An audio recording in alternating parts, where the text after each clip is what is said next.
Welcome back to another episode of The Hip. My name is James Layton, CEO and founder of Anderson James. This is the podcast where every single week I bring you a leader from our sector to discuss some of the biggest challenges in UK housing today.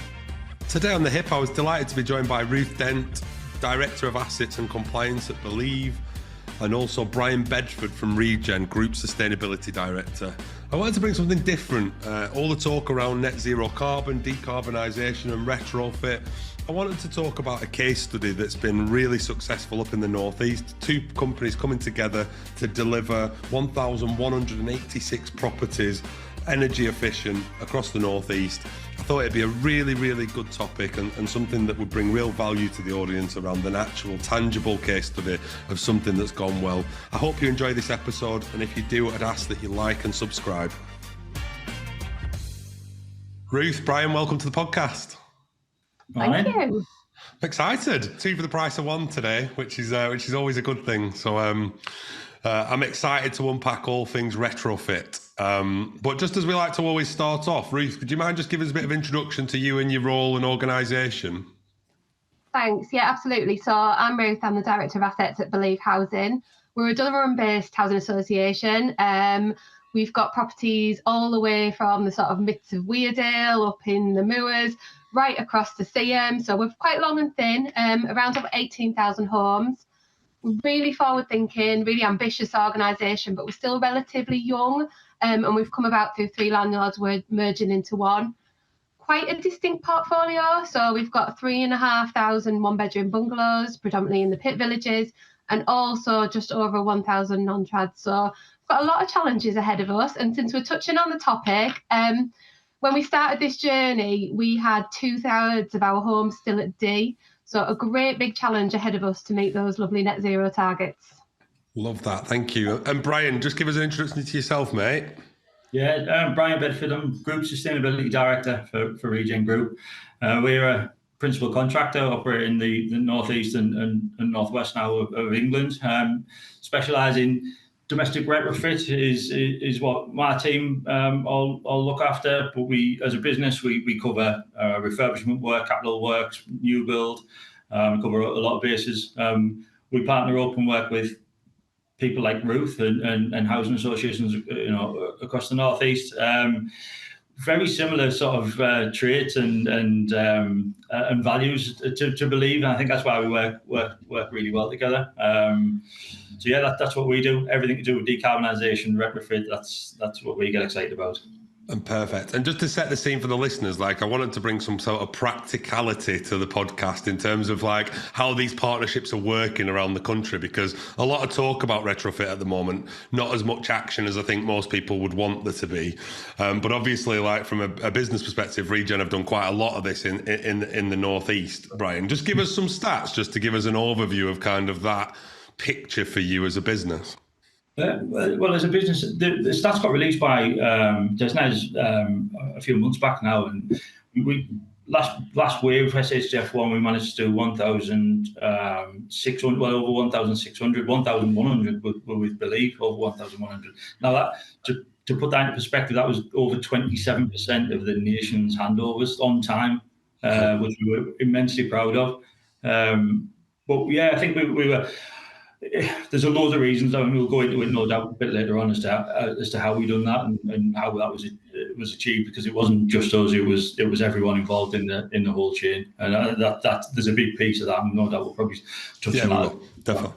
And Ruth, just from your perspective, obviously as a big player in the Northeast market, what was some of the important things for you choosing a delivery partner? Because clearly it's a big piece of work for you, but what was the important stuff that you looked at in a delivery partner? So I'm gonna get this out of the way to start, because I've already heard Brian do Desnes. So I'm gonna do should've. We've lovingly come to term social housing decarb as should've. So if you start hearing us talking about all of these acronyms squished into one, we've got our own language forming, haven't we, Brian, between us, I think. Right, so obviously we've talked about, a lot of homes to reach C. When the first should've wave was announced, we applied for funding on a really, really big scale. And we've already started to work with Regen on a few smaller schemes. And I did debate whether or not Lee'd kill me for telling this story, but I'm going to. So do you remember a couple of years back, Storm Arwen hit us, and at that point, Regen were doing just little bits of work for us, and they were doing scheme of garage refurbishments. And Storm Arwen hit over the weekend, and it was my daughter's birthday, and we had some roofs come off, and I'm on the phone to Lee, and I'm saying, we've got roofs off, what do we need to do?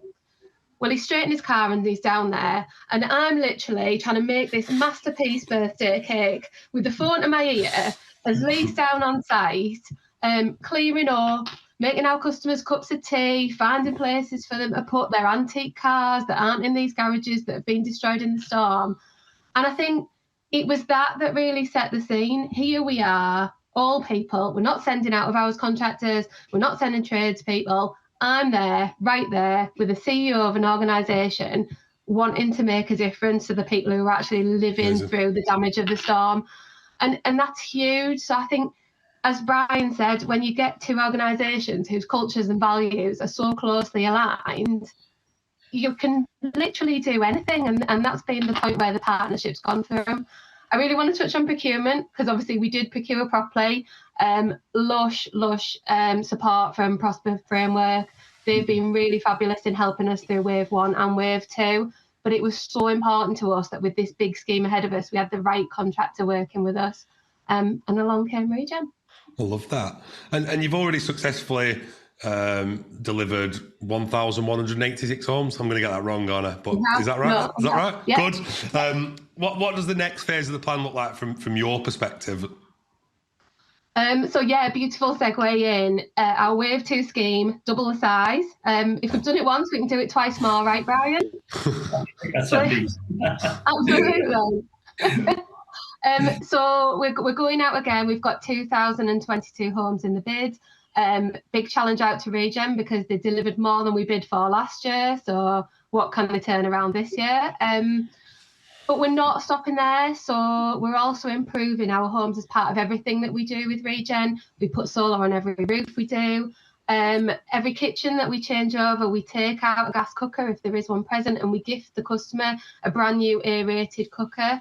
So it's not just about hitting numbers for us, it's about really, really improving homes, making them future-proofed, and hopefully improving some lives along the way as well.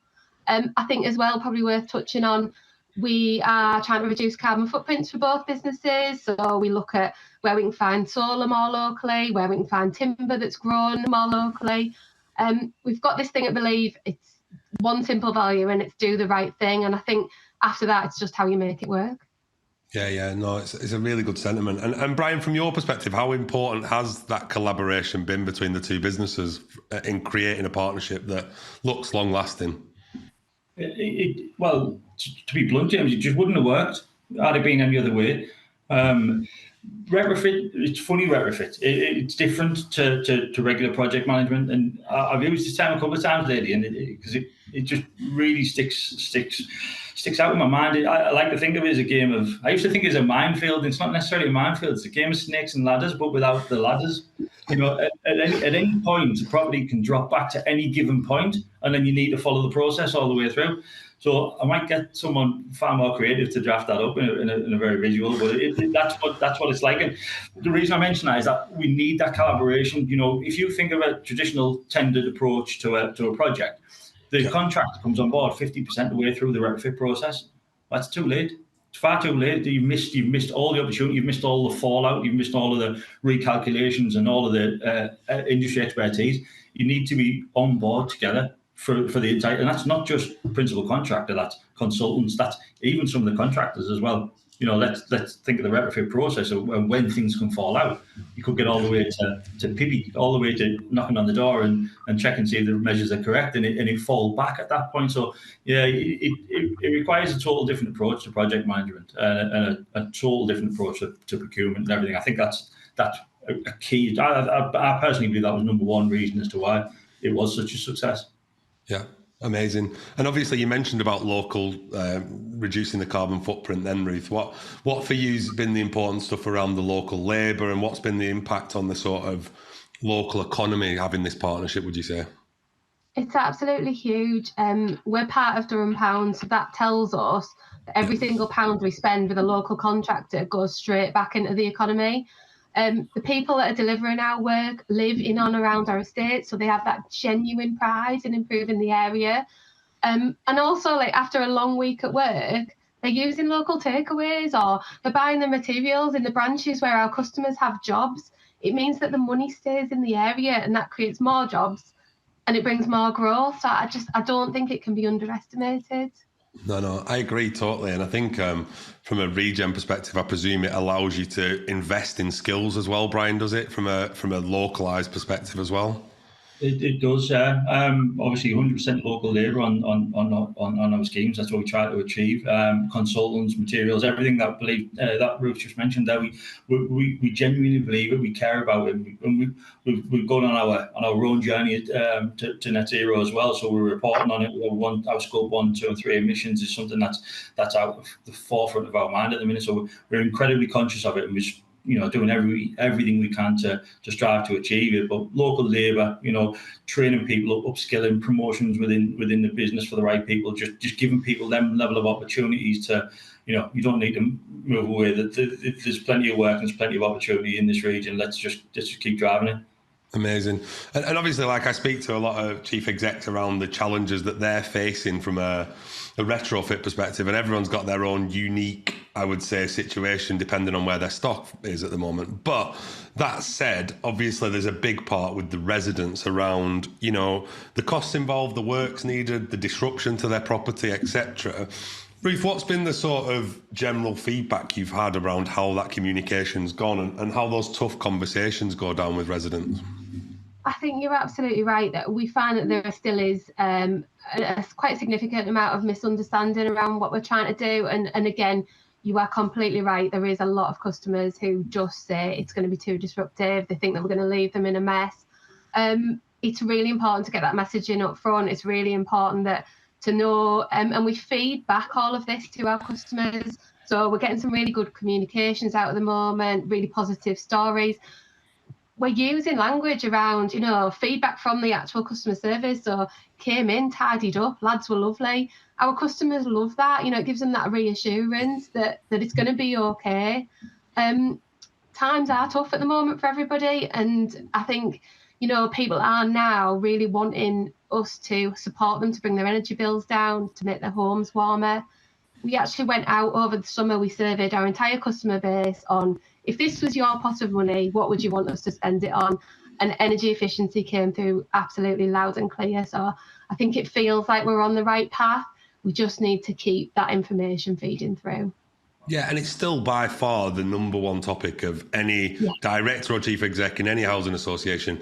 It solves two things. It can solve the cost of living crisis. It can solve, like you said, like the comfortability of living in a home. So it has a double effect, and it also saves the planet at the same time. Brian, I know I've talked to you offline a lot about this, but on analysis and sort of looking at the data, etc., of getting everything right across those that many properties. To get 100% delivery, what's been some of the things that have really influenced that? What have been some of the key factors that have driven that?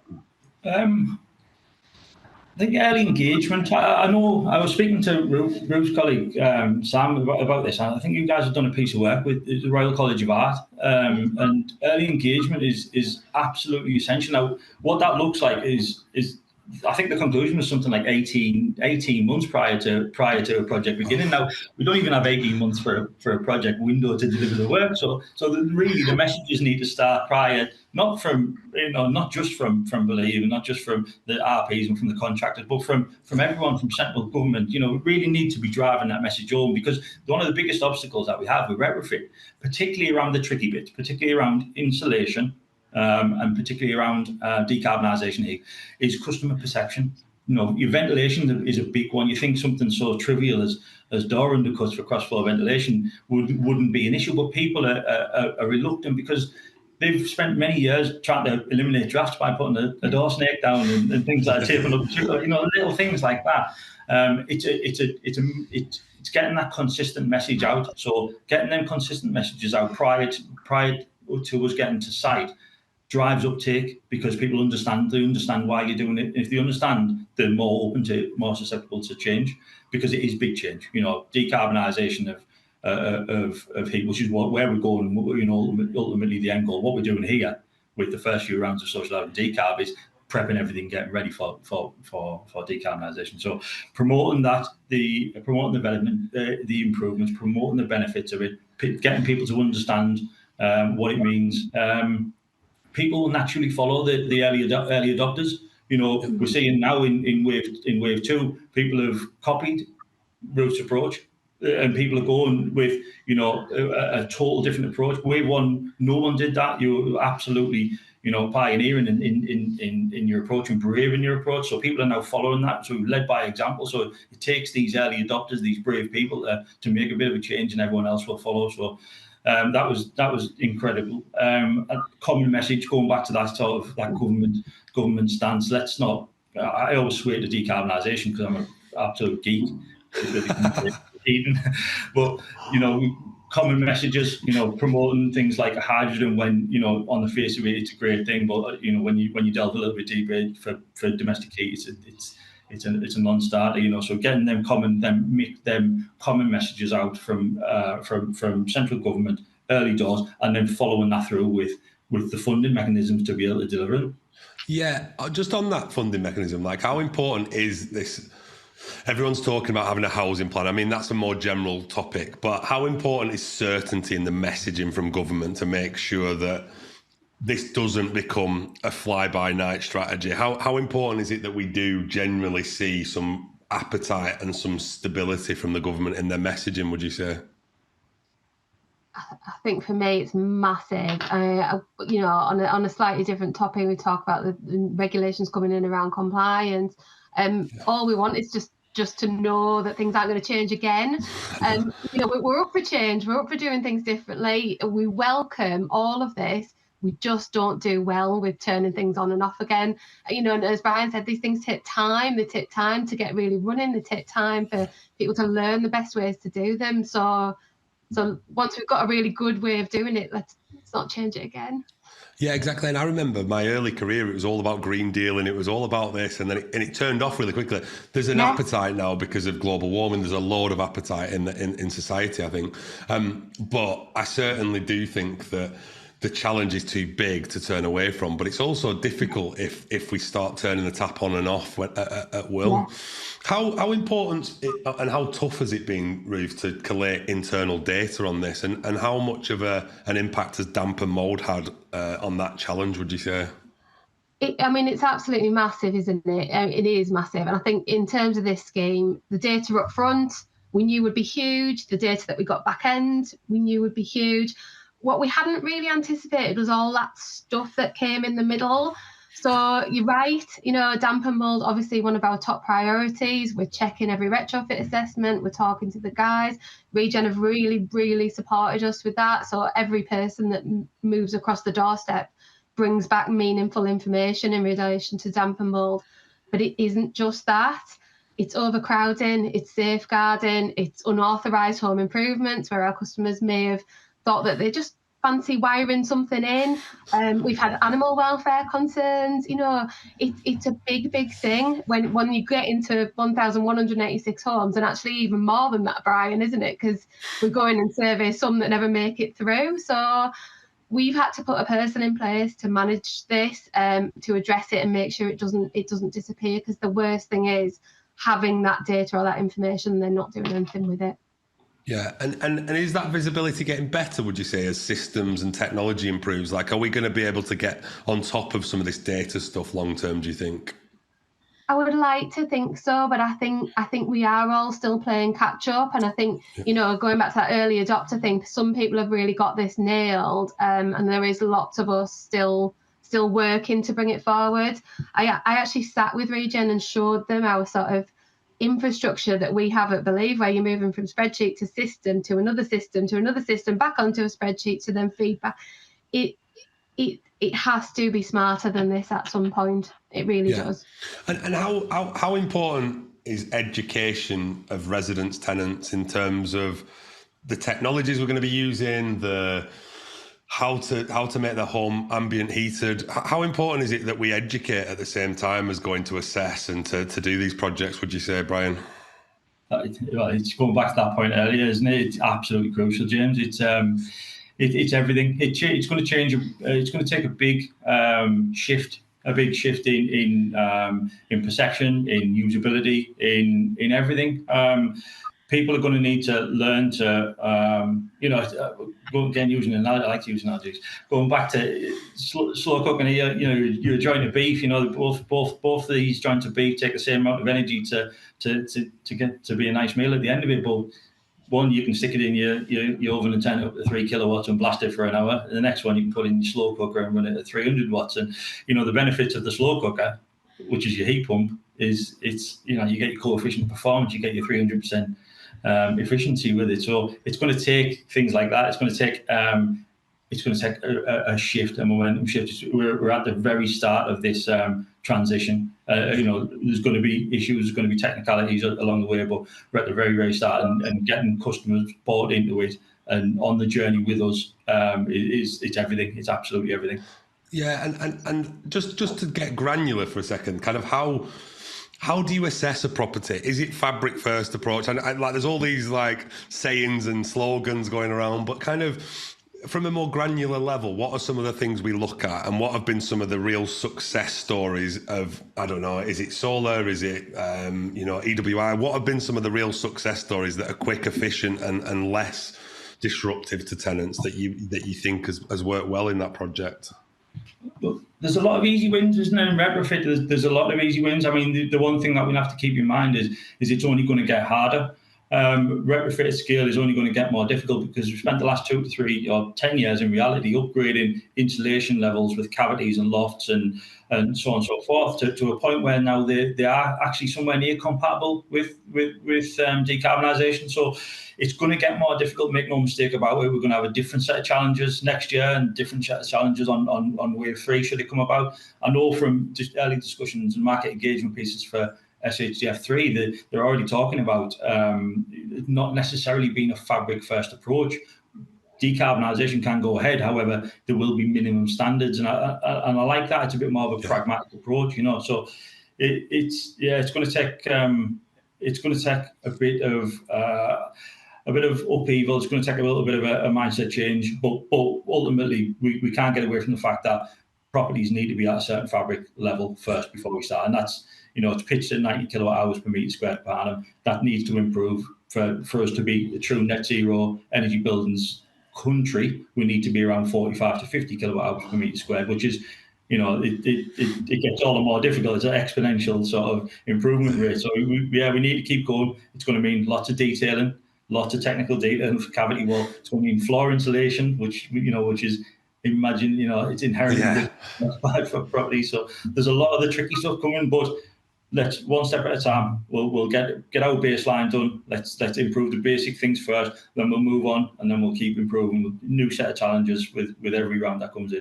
Yeah, perfect. And Ruth, for your perspective, kind of, and part of the reason you do the role you do, and you're so passionate about the residents, I believe, what's been some of the upshot from this? Or what have been some of the nice case studies and some of the real success stories that you've heard about because I presume that's what we're going to have to use as our education piece moving forward, is some of the wins that we've had in this stuff.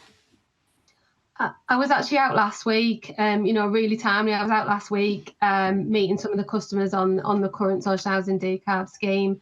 A gentleman called John, who we went in to see.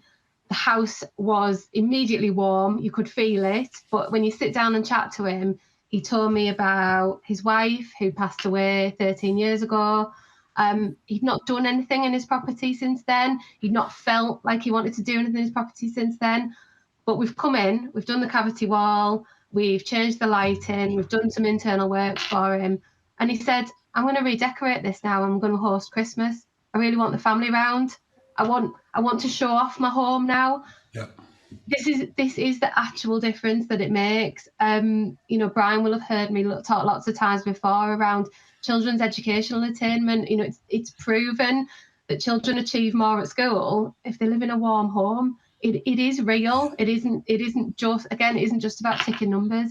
It does make a difference to real people's real lives. Yeah, is that important in your role, would you say, just being in and amongst it and just seeing the benefits that this is changing people's lives? Because, I mean, that must be the reason we all got into housing in the first place, right? Absolutely, yeah. I mean, I love it. I love the days out. I love meeting the customers. I love hearing the stories.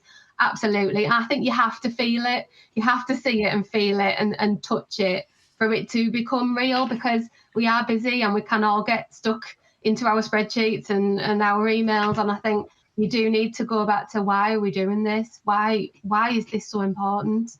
And it's so important because of those end people there. Yeah, and I'm acutely aware of the challenge, Brian, for this before I ask you the questions. I don't want to put you on the spot here, but how important and how difficult is the supply chain at the moment? Because from my perspective, the skills aren't there, or they're not. There's not a lot of the skills there. We're struggling for tutors, especially in the Northeast, as you know. There's a real difficulty in the market. But how have you found the challenge with supply chain, and how can we overcome that, do you think, in the future? Yeah, well, it's from top to bottom as well. It's like you say, from tutors delivering the upskilling to right down to the people applying the measures. It's across the board. I mean, before retrofit, there was a skills. There was a labour shortage, particularly in trades in the Northeast. It's a fact. I think once you add other things in the mix, such as accreditations, past 2030 accreditation, trust mark registrations, that pool of contractors and consultants and clients just gets smaller and smaller, to the point where you're fishing in a goldfish bowl, really, when you first started. But I think everyone knows this, and everyone understands. We're again going back to we're at the very beginning of a transition, a very beginning of a shift. Retrofit's new, so inevitably there's not going to be the level of contractors that we would want. But it's how we're going about it. So we're taking control of that. We've got a training division within the business, a training company called Regeneration. They specialise in green skills. We are upskilling our staff. We are upskilling our contractors, guiding them through the process of PAS accreditations, and we're doing what we can with, more importantly, with the people that we know and trust. Because we know and trust them to do a good job. We are so focused on delivering on our promises. So start with the people who you know, upskill them, and then start to bring in the local trades who are outside of that zone, bringing them into their region, helping them upskill, and then with the apprenticeships and boot camps that we run, part of Regen training, just bringing the new generation of installers and consultants and everything else, bringing them through the ranks and upskilling them to, in almost like the Regen way. You can mold them at a very early stage and just give them a route through and a path to succeed. Really, that's kind of our ethos as a business. Yeah, and I know there's a lot of learnings to be had here, and probably the reason why it's good to have such a strong partnership, because you can learn from each other as you go along on this process. But obviously, deep retrofit, as I would like to call it, is there's not many doing it at scale, is there? I would say.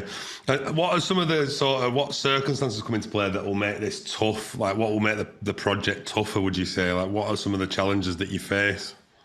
Well, I think the one that we just mentioned, it's only going to get harder. Let's be honest. We can't take our eye off the ball. It's going to get more difficult. So we need to be better. We need to be slicker. And we are. That's what we do. And we do developing things like a bespoke project management system, so that everyone's got control of the data. Everyone live reporting documents that all of us, client to operatives, all have sight of, so we can see where everything is in the process. All this has been bespoke and created on the back of, there was nothing suitable when we first started, being at the beginning of the journey. So yeah, it's gonna get harder. I mean, you know what? I've just come out with a meeting. Actually, funny, we just come out with a meeting earlier on, a bit of a catch up, where we've got lots of properties now on wave 2 ready to lodge. Trustmark have actually changed the lodgement process, and to the point where nothing will update in a bulk, and you have to update every single document individually. So each lodgement is now taking about 2 hours, 2.5 hours, where you could just drag and drop it last wave. So things like that, the goalposts move all the time. So that's fine, we'll deal with it. So we've got a problem. This is how we've always worked, and Ruth will back me up with this. Right, we've got an issue because 1,186 properties didn't happen all by magic. There was bumps along the road. We've got an issue. We'll get our heads together and we'll overcome it, and we'll put a system in place to fix it. And then the next challenge, we'll overcome that as well.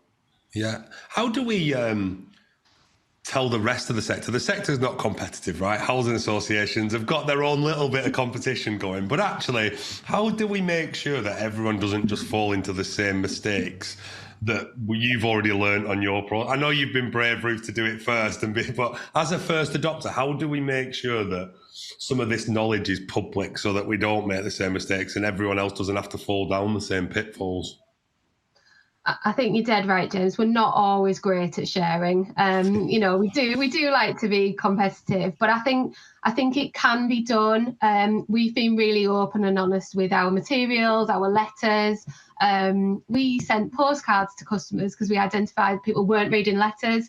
I can't tell you how many people have asked for a copy. When we're not precious, I think we have to get better at sharing, because if it does work for the good of the planet and the good of, social housing tenants across the UK, we have to be better at sharing. But other things as well. So Regen have really supported us in terms of working with other RPs that they're working with. So our project, obviously a marathon, not a sprint. We let other RPs take the retrofit coordination part first and then move that resource onto us. So that means that the quality stays good because they're not having to keep bringing people in. And it means that the prices stay reasonable, because, again, we don't want that big spike in demand, which reduces your quality and increases your costs. So I think we need to be bringing our supply chains and our contractors more into this party as well. We're all doing this together. Yeah, agreed. Especially regionally, like in the Northeast, you look at it and think there's got to be some similarities. But I'm in the Northwest. Some are well ahead of the game, some haven't even begun. And so once everyone gets going, there's not going to be enough skills, that's a fact. And then there's also should be loads of knowledge that we can all share. And it's about how we get those key messages out there. As we look at kind of EPC Band C for 2030, or that's currently the date, what are some of the main obstacles that are going to stop us from achieving that, do you think? What are the big things and big ticket items that are going to be obstacles, would you say?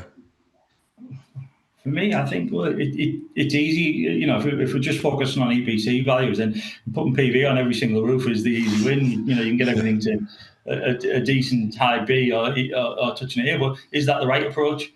Going back to that fabric first, we need to be looking at these properties and treating them with a no regrets approach. Let's do the things that we're not going to need to undo. So we won't be putting PV on if it's due a roof in 5 or 6 years' time. An asset plan. Let's be pragmatic, but that works by having these open dialogue with Ruth and seeing where the stocks are, seeing what the targets are. Let's put a plan in place to not just utilise the funding now, but that also suits their asset plans moving forward as well. So it is a big one. Joking aside, PV is a great measure and a great method, because the end user benefits directly as well. And going back to, we do genuinely get a bit of a kick out of the residents benefiting from it. And if you can a tangible benefit by reducing their fuel bills, either by insulating or by self-generating a PV, for me, that's a great thing. It's money in their pockets to help with the cost of living crisis and energy crisis, which is really prominent in the Northeast.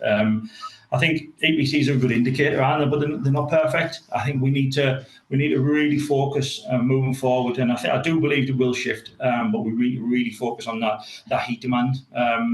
It started off as a target on the demonstrator. Virtually no one went through with the demonstrator projects, to be fair. Then wave one, it was a sort of soft target. It was an aim rather than a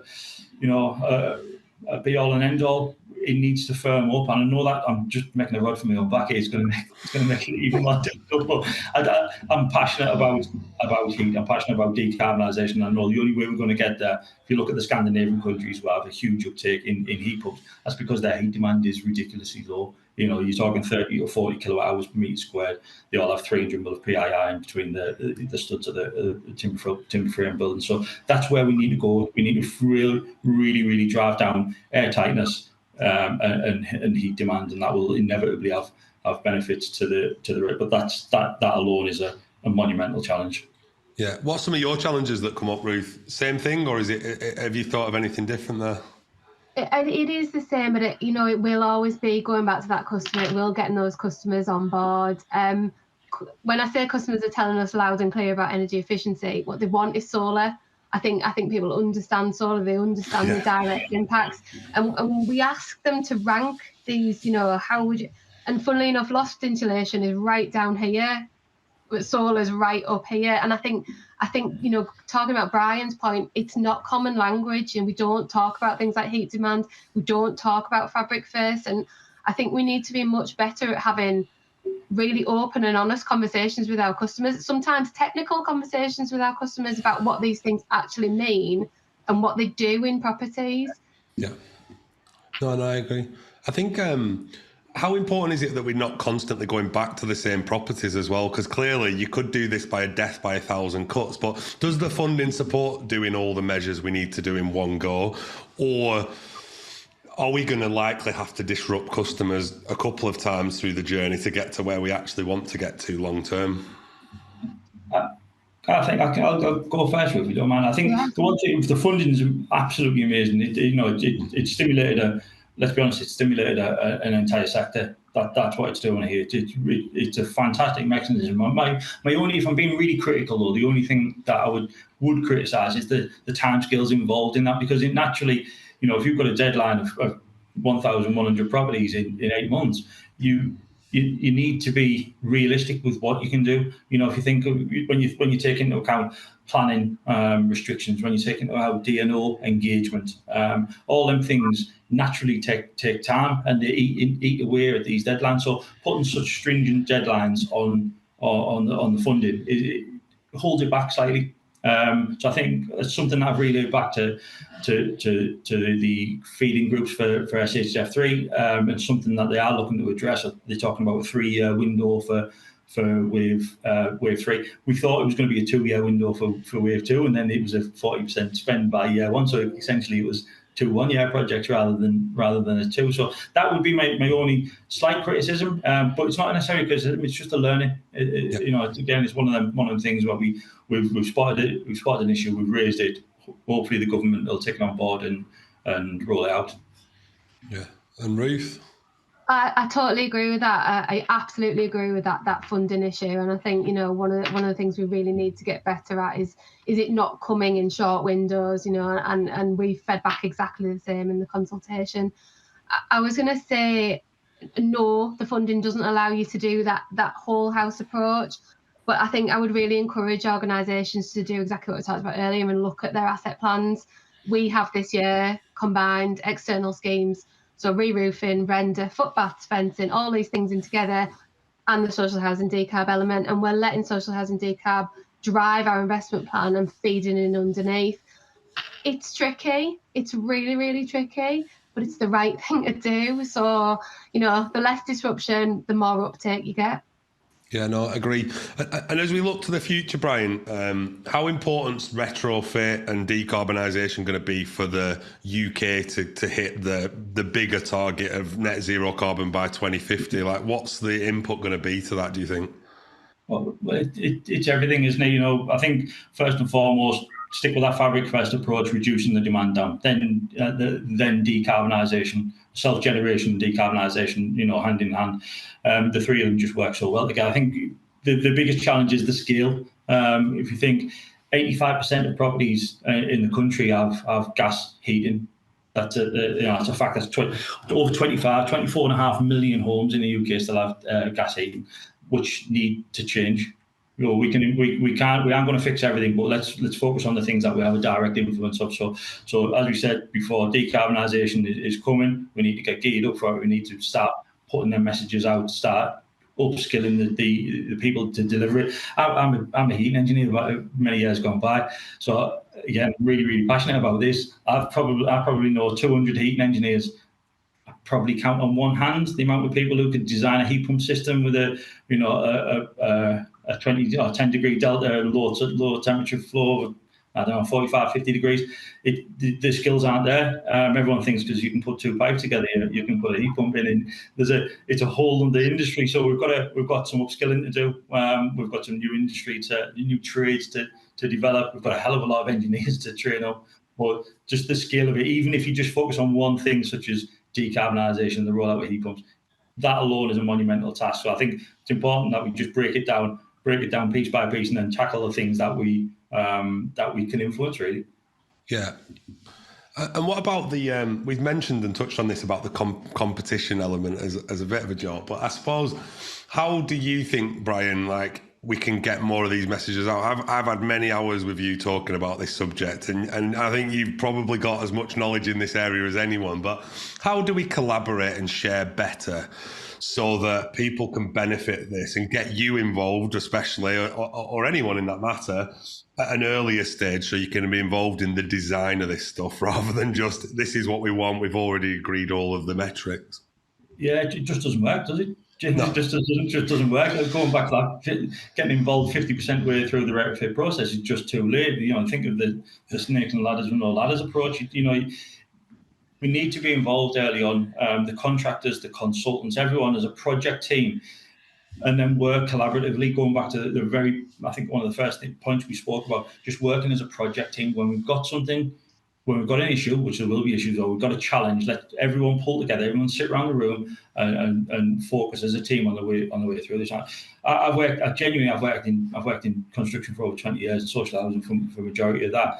I think I can only remember in the 20 years 2 occasions where we've had that sort of all for one for all mentality. 2 projects. One of them was a few years ago, and the second one was this one. Wave 1 of SHGF with the team, Ruth and the team. We need to replicate that because the projects need to be too fluid. It's not a tender. It's not there's your 100 properties. There's your scope of works. Now crack on and get it done. It just isn't that. We need a collaborative approach. We need to be involved early doors. You need to be not too precious about sharing your USP, your own systems that you developed, your own ways of working, your own consultants that you work, and we need to stop being so closed and so siloed. We just need to be a little bit more open, a little bit more collaborative, and a little bit more willing to share. Yeah, and what's the RP landscape like in the Northeast, Ruth, for you in terms of being able to collaborate? Like, are you finding the ability to talk and to get knowledge from others in that setting? Yeah, absolutely. And again, Prosper support, there's a Northeast Property Directors Forum, people are very, very open, and I think that's great. It's great to see. We share information around the challenges that we're facing, what each other are working on. I think it is that next step now around, well, I might have 200 houses in this estate and you may have 50. How do we make that work better so that those people over there who probably don't know the difference between the 2 landlords, let's be honest, feel like they're all getting a good service? And I think that's the next iteration in this. The Northeast, we're gorgeous, warm, lovely people, aren't we? So we're always open to sharing and caring between us. But I think we just need to start taking that to the next level now. Yeah, no, I agree. And from my perspective, obviously working in recruitment, I can see the skills challenges a lot, probably holistically than you can. But it's important we invest in local talent. From my perspective, though, we're still not making our sector sexy enough for the next generation of people coming through. When actually, if you study anything in the press or whatever, people are loving net zero carbon. It's more interesting. People are loving that it's having an impact and have a purpose. But do we do enough? What more could we do to make this more appealing? I'll come to you, Ruth, first, but kind of how do we get people more interested in this subject and housing as a sector? Because we all think it's great, but I do think we can be quite insular in getting that message to a broader spectrum of people. Yeah, I mean, if you're anything like me, you didn't even know that this huge sector existed until somehow you ended up falling into it and you suddenly go, wow, this is huge. We're big businesses. I think it's twofold for me. I think we do need to be out there selling ourselves as a business. We are that. We have a massive turnover. We invest a lot, not just in communities, but also in contractors and consultants and lots of things around. So I think that's part of it.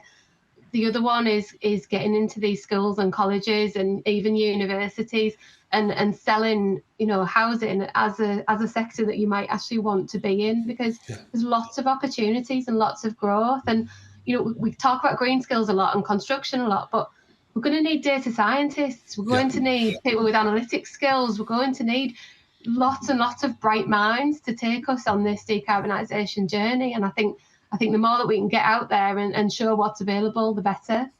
Yeah, no, I agree. And Brian, for you, you've been in the sector for a long time from a construction perspective. You know the challenges from a trades perspective, but how do we make the sector more appealing, obviously?